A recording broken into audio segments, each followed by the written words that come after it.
Intertops and BetOnline are proud sponsors of this year's March Madness coverage at sportsbookreview.com.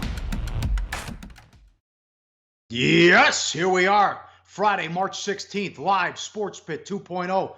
Pauly Howard, Teddy Covers, at Teddy_Covers on Twitter. I'm at Real Sports Pit. We'll go rapid fire with the games today, and we have Saturday lines already. Teddy, how are your brackets? Arizona, kid, how are you? Yeah, exactly. So much for my brackets. Easy come, easy go. And it wasn't even a sweat. No. Buffalo, 15 of 30 from beyond the arc. Arizona hit 2 3-pointers. So much for my brackets. Sorry, guys. I gave you a bad one. Yep. Arizona couldn't play defense all year in a rough one. Pac-12 under cashes already. And that cashes an Atlantic 10 over 1.5 cashes. Nevada decides the Mountain West Conference prop as well. Teddy, I give it an A yesterday. It would have been an A+ if the Jackrabbits would have beat Ohio State. Terrific action. We start with overtime in the Rhode Island game. You get the big upset with Buffalo, the buzzer beater, close enough with Loyola Chicago, the finish with Houston and San Diego State. But the point spread drama, ATS drama, Teddy, where so many games came down to the final possession, side and total. Well, that's the beauty of this tournament, okay? For the casual fan, you get a handful of buzzer beaters. You get a handful of games that come, be an exciting finish. And there were certainly some of those yesterday. Not a bunch of them, but some of them. And there will be some today as well. But from a point spread perspective, we say these lines are tight. Oh, my God. These lines are tight. I mean, you had Loyola Miami come down to the wire, Davidson, Kentucky, South Dakota State, Ohio State, Oklahoma, Rhode Island, Duke, Iona, Penn, Kansas, San Diego State, Houston, Stephen F. Austin against Texas Tech, Montana, Michigan. I don't even know if I got all of them. Insane drama for those who bet. And that's why this tournament is what it is. That's why it's March Madness. And that's why it is a legitimate betting holiday. Let's go through them, Pauly. There's so many to talk about. Starting the second halves. Loyola against Miami. Second half total was 69.5, bet up to 70.5. And it fell 70 when Ingram hit the game-winning three. Kansas Penn second half was 76.5. It fell 77. And Seton Hall second half total against NC State was 86. It fell 85. Unbelievable. And then when you start talking about halves and first halves and second halves, I mean, even more of those will come into play. But, multiple middles yesterday. Ohio State bet -8.5 at the open, -7.5, then 8s at the close. And whichever side you had on game day, there were winners to be had. Ohio State lands 8. Kentucky opens -6, closes -4.5. 5s are out there all day for anyone that wants them. Lands 5. Another game where bettors either won or pushed. Nobody's supposed to lose in those contests. And, the bad beats. How about that Rhode Island, Oklahoma under? 20.5 points under in regulation. Oops. That one crashes and burns. And yeah, I had a Sooners +2 ticket in my pocket. That was a right side in regulation that crashed and burned in OT as well. That was a tough loss. Rhodey, 11 of 28 from 3. Oklahoma, 4 of 20 from 3. That was the difference as they get the cover in OT. The ballrooms in Las Vegas, packed ballrooms, packed sports books. You see it on social media with the Loyola Chicago win. But the Duke-Iona game was bedlam, Teddy, because the side and total came down to the final 2 possessions.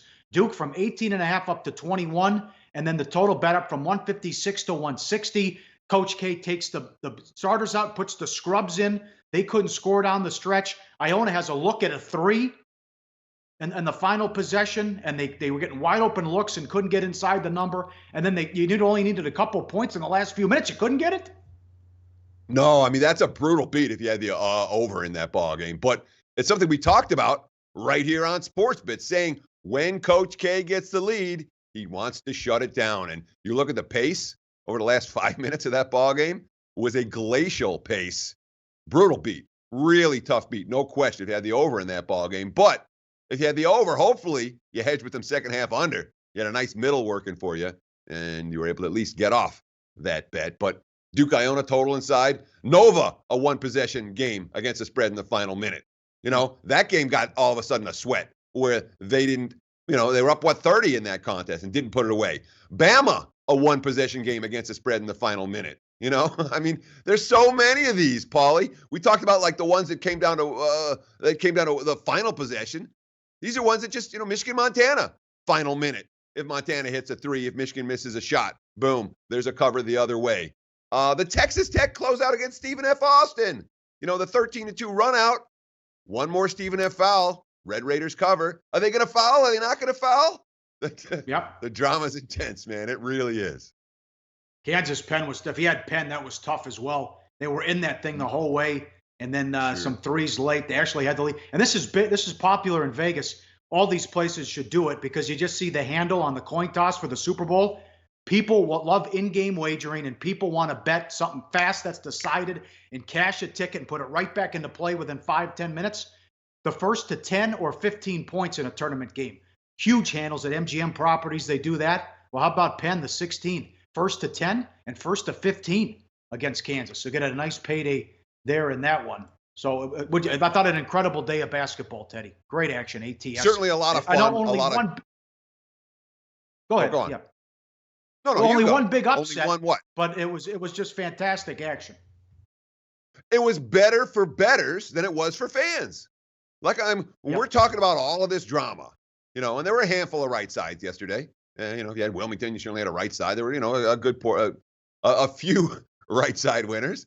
But if you're looking for excitement and drama and the throngs, there wasn't a seat anywhere at any sportsbook in Las Vegas yesterday.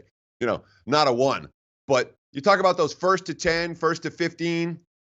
Those aren't props that I tend to get involved with. If I'm going to get involved early game, it's going to be in-game wagering. And yeah, I got to wait to the end of the game to cash, but it's oftentimes that's positive fun. Expectation wager. I hear you. That's fun. That's pizza money, right? That's good stuff. All right, let's get.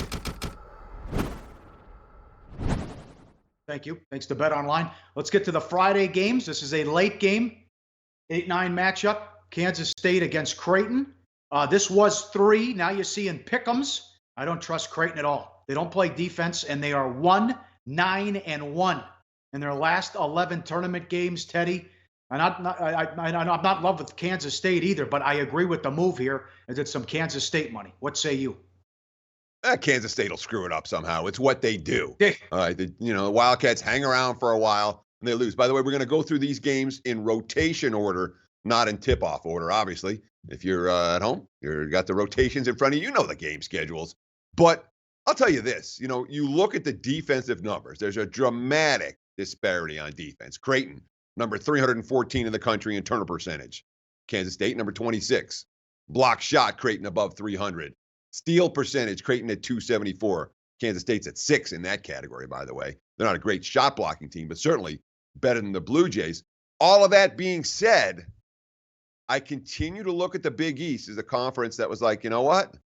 There were a lot of really good offensive players in that conference. There really were. And I look at the Big East teams like Creighton and say they're a little bit underrated defensively. I know they don't have the athleticism to make a ton of plays on defense, but I also trust Creighton to hit a shot down the stretch. I'm leaning Blue Jays in this one. I think the line's cheap, all right. Even with Wade going for Kansas State. All right. I hope you're right. Lipscomb and North Carolina, where Carolina wins. I think they're 33-1 in their last 34 games. Tournament games in Carolina. Lipscomb out of the Atlantic Sun upset Florida Gulf Coast on the road. They're the 2 seed. They love to run. They scored 100 points in the title game. They don't shoot it well from 3, but they did in the title game against Gulf Coast. They will run with Carolina. I like it over 162. Yeah, I certainly wouldn't talk you out of that. When you talk about seconds per shot, all right, teams that want to go up tempo, Lipscomb at 15.3. That's number 12 in the country. North Carolina at 15.5.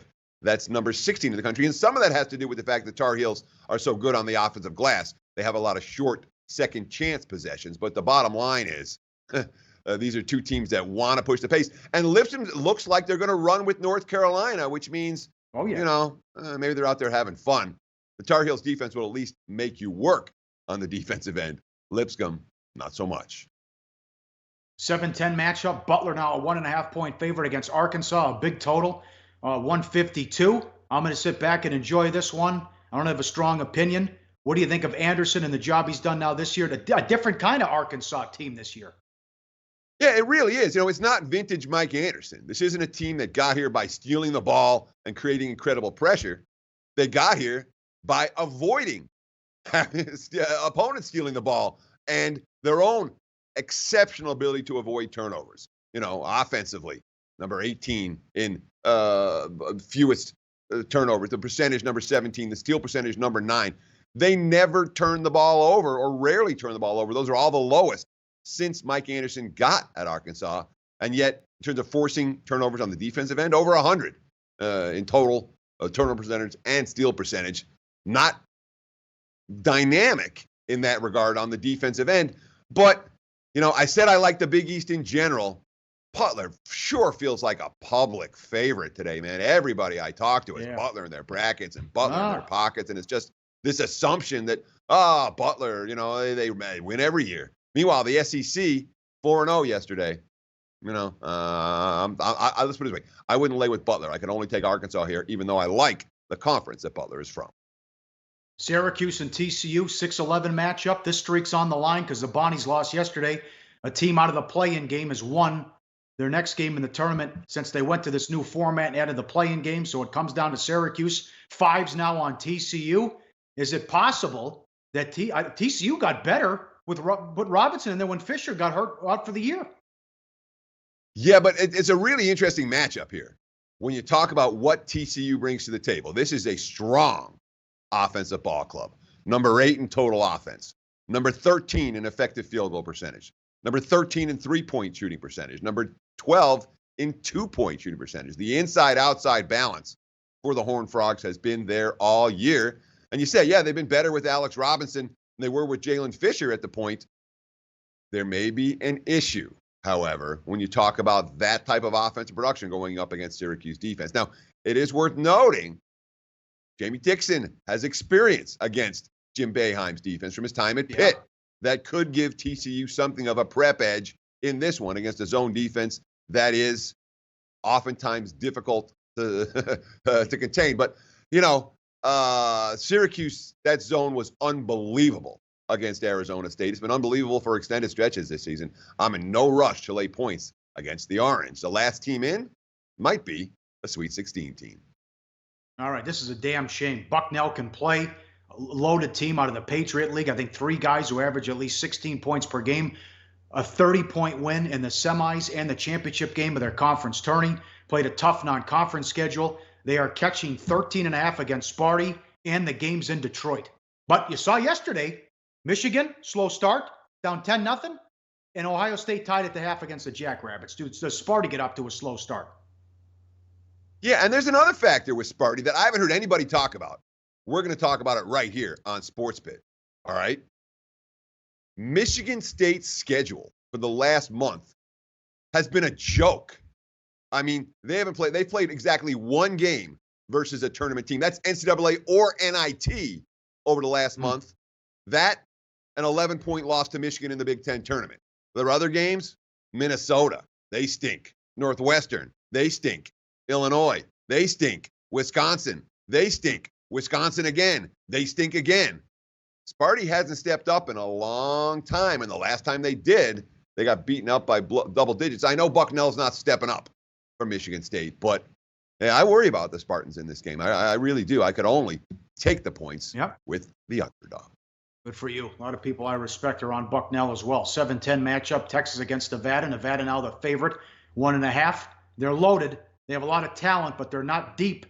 And Bamba said he can play as many minutes as Shaka needs. Musselman's an excellent coach. They're off the humiliating loss in the semis of the Mountain West Conference tournament, although San Diego State could not miss from 3 in that game. They lost twice down the stretch to the Aztecs, winner likely to get the 2-seed Cincinnati. What do you think of this matchup? Man, it's been pick 'em all week. We've seen a little bit of Texas money with Bamba now been upgraded. Well, not upgraded.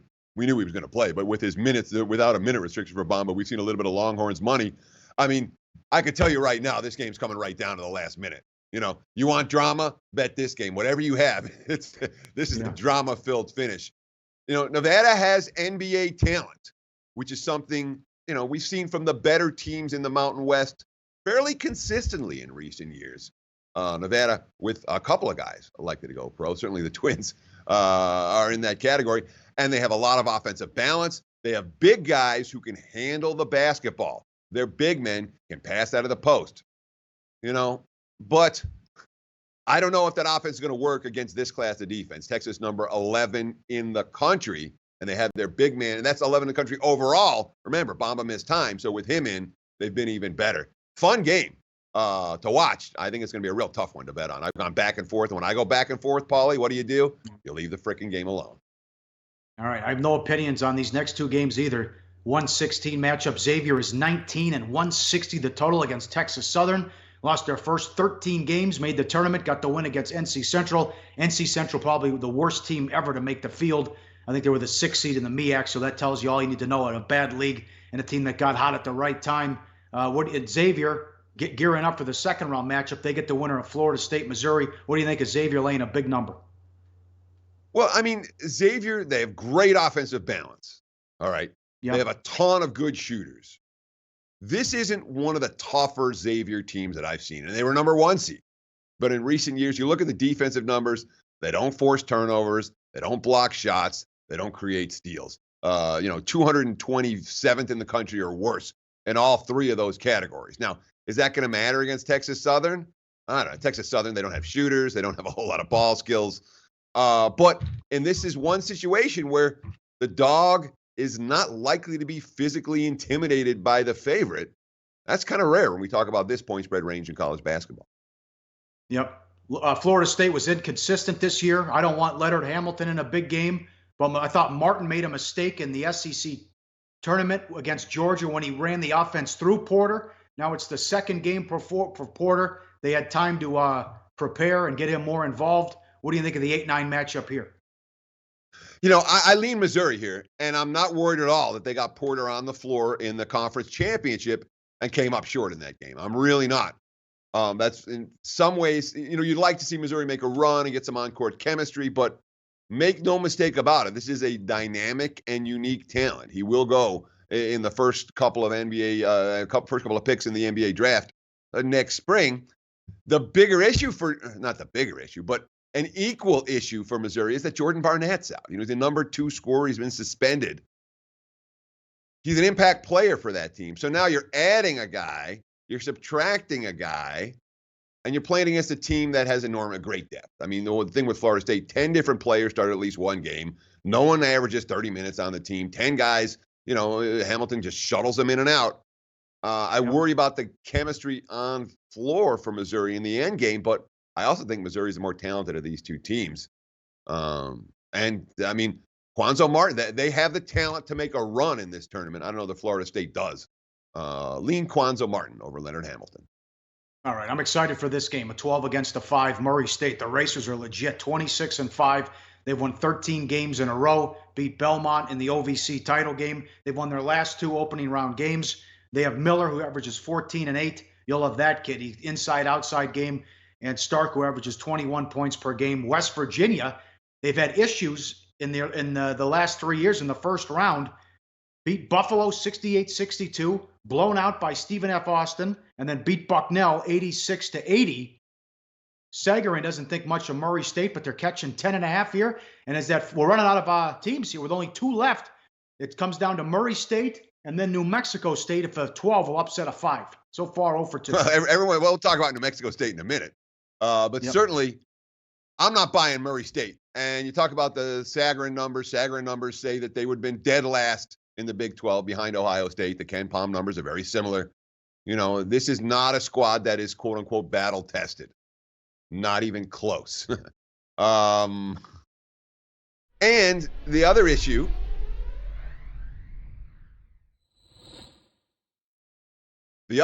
with Murray State, their guards are small. You have Jonathan Stark as a great shooter, and they have the Frosh. I'm spacing on his name right now. But 6 foot, 6'1", $170, $180, going up against the West Virginia pressure. I have my concerns about the backcourt duo for Murray State. And you say, they won their last 2 in the tournament. Well, none of these players actually won any of those games. they've been sitting at home or playing in the NIT in recent postseason. Sure, but West Virginia's had a ton of issues in the first round. And when they were a big seed as the 3 a couple years ago, blown out by Stephen F. Austin, I think that could be a good game. This is a great game. New Mexico State against Clemson, another 5-12. The Aggies only a 4.5-point dog. New Mexico State won the WAC. They played a tough non-conference. They played St. Mary's. They beat Miami. They beat Davidson. They lost a tough one to USC. They have a top 15 defense, 28-5. They played the 58th rated non-conference schedule. Jones is top 5 in the nation in rebounding. Lofton averages 19 points per game. They're battle tested. They're also going against the team. While you have to like the dog here too, tempo. Clemson slows it down big time. Going to be a half-court game. Yeah, and under certainly makes them. This game sure feels like a grinder. We think of New Mexico State. I don't know how many people actually think of New Mexico State, but for those who are familiar with the program, and for those of you who live in Vegas or follow college basketball closely, I've thought of New Mexico State certainly prior to this season as an up-tempo squad. They're going to run and gun. Not this year.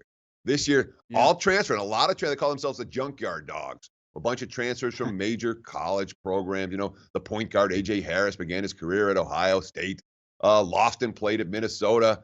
You know, so a lot of these guys coming over from other schools, getting their second and third and fourth chances.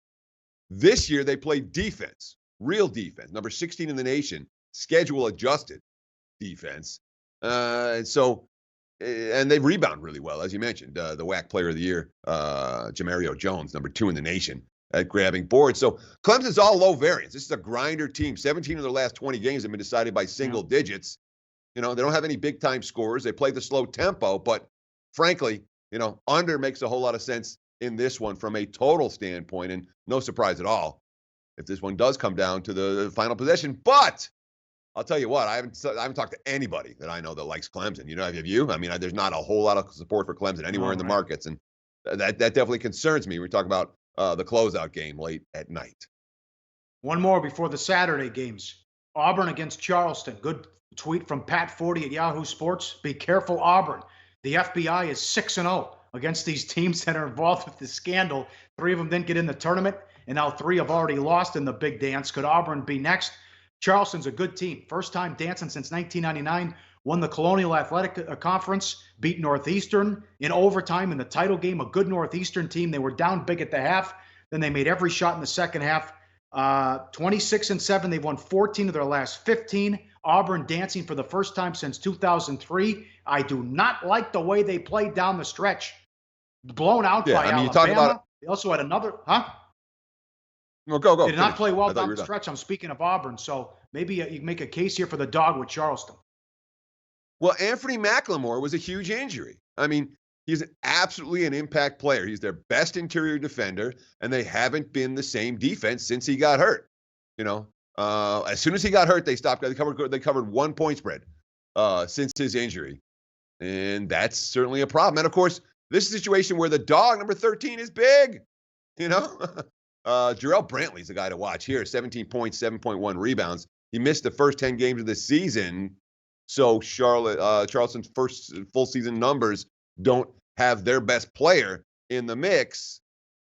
That being said, I mean, it was a special season for Bruce Pearl. I don't think they're on upset alert today, but stranger things have happened. Right. They were picked near the bottom in the SEC, and Charleston has 3 guys that can score. So that they have some balance and some options there as well. It's SportsBit 2.0. We're live. Pauly Howard, Teddy Covers with you at Teddy_Covers on Twitter. I'm at Real SportsBit. To the Saturday openers. Let's start with the game. There's 2 standalone games to kick it off. The first game at 9 in the morning Pacific. Villanova is 11 and 148 against Alabama. I like the dog. What do you think? Yeah, I mean, the first thoughts here, we don't want to do too much with these contests, but Alabama's been on a heck of a run. They're stepping up in class here. It's not a game that I have a strong initial opinion on. All right. Duke 9.5, 149.5 against Rhode Island. Boy, Duke under. That's all you need to worry. You know, the Duke unders continue to cash. Although Rhode Island's not going to want to play a half-court game against them. I think they may try to push the pace as well. But they're a pretty good defensive team. Lean under. Yeah. All right, sorry. Thought you were done. Look at this line. Rare you see this, where a 1 seed in the second round is only 4.5. It rarely happens. It would happen when the year Wichita was a 1 against Kentucky, who was an 8. They were power rated to the moon with all the talent they had, though, at least. So Kansas only 4.5. Should be a track meet, 153.5 against Seton Hall. Seton Hall is a veteran team with a chip on their shoulder. I'm not stepping in front of Seton Hall. This line is short for a reason. All right, this is going to be a great game. The late game. Michigan is 3 and 134 against Houston. They'll always remember it as the Rob Gray game, 39 points. Their first win in the tournament since 1984. He hit the game-winning layup, finished at the rim. He had a couple big threes. He missed a couple free throws. He was ticked off about that. But Houston blows a 15-point lead before they come back to win. They don't get the money play of the day winner with San Diego State here. But Michigan is 3, 134 against Houston. Figures to be a low-scoring game. Sure, Bayline's a guy who we are very reluctant to bet against in tournament settings. You know, we talked about this. I mean, it's a ridiculous long-term track record for the Michigan Wolverines, and dating back to his time at West Virginia. You know, you got Pittsnoggle going. I mean, it's a head coach who is bet on all the way in tournament settings. That being said, I think Houston's a live dog in this one. Don't sell the Cougars short. That team's played excellent basketball down the stretch, and let's put it this way: they're not going down without a fight. Sportsbet 2.0, SBRpicks.com. Pauly Howard, Teddy _covers. Teddy covers with us. Follow him on Twitter as well. Okay, this. I'll do 2 games here because to me it's the same thing, same breakdown. So you have a big upset. You win a game in a tournament for the first time in forever. Loyola Chicago hadn't been there since '85. Buffalo wins a game in the tournament. I think it was the first time they ever won a game in the tournament. So now you're all over national media, CBS, Sports Center. Now you got to come out a day later and play again. Usually they lose. Tennessee is 6 against Loyola, and Kentucky is 6, 7. It's other spots against Buffalo. Buffalo was terrific. They shot 55% against Arizona. That was no fluke. They have 4 guys who score at least 14 a game. Sure. I mean, Kentucky's been priced as a short favorite in each of their first 2 ball games. And Loyola, you remember the number against Miami? You know, these are 2 teams that absolutely have the attention of the betting markets right now. You know, we're not going to see a lot of movement on these games. I know that Kentucky and Tennessee both had pretty strong first season, pretty strong seasons, pretty special seasons, certainly for the Vols, who came out of nowhere. Kentucky, talent-wise, can probably run circles around Buffalo. And Buffalo I'm more concerned about, especially because they shot so well from 3-point range. You know, the 15 of 30 is an issue. If I'm going to take one of the 2 dogs, I'd be more inclined to take Loyola, although both dogs, senior-laden teams that should, in theory, be able to overcome some of the issues when it comes to the distractions that face teams that pull off big upsets on the opening day of the NCAA tournament. Kentucky wins, and they don't hit a 3. Outscored by 24 points behind the 3-point line. They still win. Their streak came to an end. Amazing. This game, home court edge for Texas Tech. It's in Dallas. 1.5, 134 against Florida. And Zagalicious in a rematch. The Zags are 3.5 against 143 against Ohio State and Boise. Yeah, early money's coming on Gonzaga against Ohio State. The Buckeyes, a team that continues to be disrespected in the betting markets. Although, as you mentioned, Gonzaga didn't win that first meeting. I think Ohio State's grown up a little bit since that time has happened. And Texas Tech basically getting the home court edge. That's going to be a fun game, Texas Tech and Florida. Another one. Absolutely. We talked about like Texas and Nevada today. You can count on that game coming down to one possession. Texas Tech, Florida tomorrow. That game's going to be a sweat, whoever you have. I'll tell you right now, no one's going down there without a real fight. Play of the day in 2 seconds. Time to turn on the shot clock. New feature that I like a lot. I'll start. Which team that didn't cover in Thursday's opener survived and advanced with an ATS loss will bounce back strong with a cover on Saturday? To me, it's got to be Gonzaga. I know it was a while ago, but they already played Ohio State and ran them out. Gonzaga was terrible. Tilly, who shot 78% here in the West Coast Conference Tournament, was 1 of 6 with 2 points. Hachimura, 4 points. 1 of 6 was in foul trouble. They were 93% on the season from the free throw line in the final 3 minutes of games. They missed 4 in a row. Greensboro was good.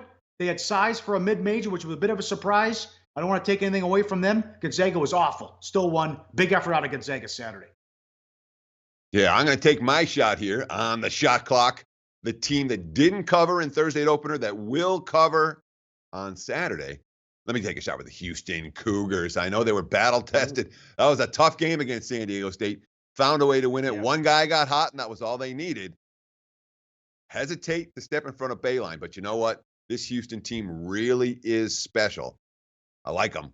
Plus the points on Saturday. I say they survive. I don't know if they survive in advance, but I say this game comes down to the final possession, which means Houston plus the points is the only way I can look. Very good. Winner yesterday was San Diego State. Money time, play of the day. Back to the 5-12 matchup. New Mexico State. What are we going to do? What are we going to do? This is your guy, man. I put this up here. You loved them yesterday. Aggies. I like the Aggies, and I think Murray State. So you don't like Murray State, so that means it comes down, the prop comes down to this, and people pick it every year. Remember, a 12 seed was minus 260 to win a game. It comes down to the Aggies. It's going to be a half-court grinder. They defend, they rebound, they're battle-tested. I mentioned the non-conference resume that the schedule they played, and they can score too. And they beat Grand Canyon, pretty good team out of the WAC. Thunder Dan Marley is the head coach. Plus the points. Let's grab the 5 with New Mexico State. It's the play of the day. We made it, kid. It's going to be a lot of fun. 3 more days. You get any sleep, huh? I'm going on 3 hours sleep. Yeah, I got bags under my eyes, but that's the way it is this weekend, man. You make hay while the sun still shines. It's a great time to be in Las Vegas. If you're in town, I will be at the Mirage 4 p.m. Pacific today. We'll be with Clay Travis. Morency is going to be there. Kelly in Vegas is going to be there. Should be a lot of fun. Please come meet us, join us, come say hi, hang out for a little while. We'll watch some games. 4 o'clock Pacific time at the Mirage today on Friday. If you're not in Vegas, we'll see you right back here on Sportsbet Monday. We're going to recap the weekend. We're going to take a look at the games. And, what else we got? NFL. We haven't even touched on the NFL trading deadline. Agency. All that on Monday. Or free agency, yeah. Right here on Sportsbet. Yep. Enjoy the weekend. Best of luck. Intertops and BetOnline are proud sponsors of this year's March Madness coverage at sportsbookreview.com.